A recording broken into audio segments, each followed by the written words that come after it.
Hi everyone, my name is Fulton, representing our great city of Fulton as the tourism coordinator. Our community has a rich history, much of which has been meticulously preserved thanks to the care and passion of committed volunteers over the years. But the determining factor in the greatness of any community across this nation is its people, and more specifically, how people respond during a time of crisis. Today, I'm going to share a brief story of two women in Fulton who went above and beyond the call of duty to provide for the needs of others during a really uncertain, stressful time for all of us. Now, they didn't ask me to share this story. They didn't want to be featured on camera. They didn't want credit for what they did. But I was so encouraged by their story, I finally convinced them to let me tell it on their behalf. Deb Christopher and Cindy Weary, longtime friends who live mere blocks from one another on the north side of Fulton. Deb, simply put, is a masterful quilter and seamstress. So when COVID-19 swept the nation by storm, Deb decided to put her talents to good use and make protective masks for the vulnerable and susceptible. Many, many masks. 2,188 to be exact.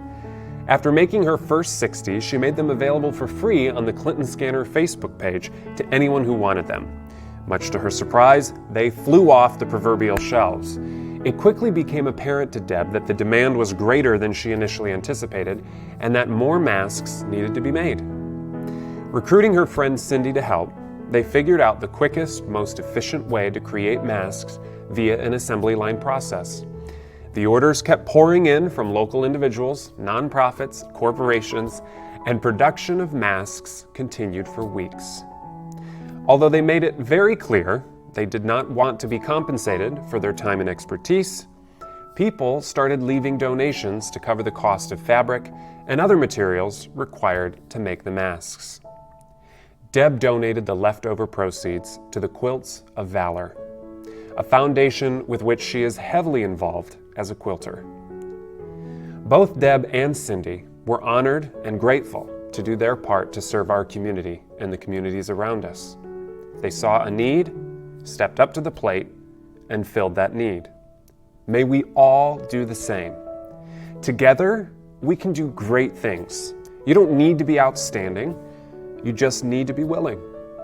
Thank you, everyone, for watching.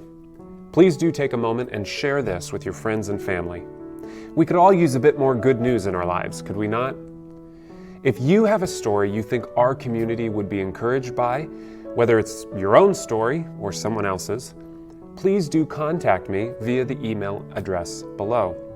I'd love to hear about it. Oh, and one final detail about today's story worth noting.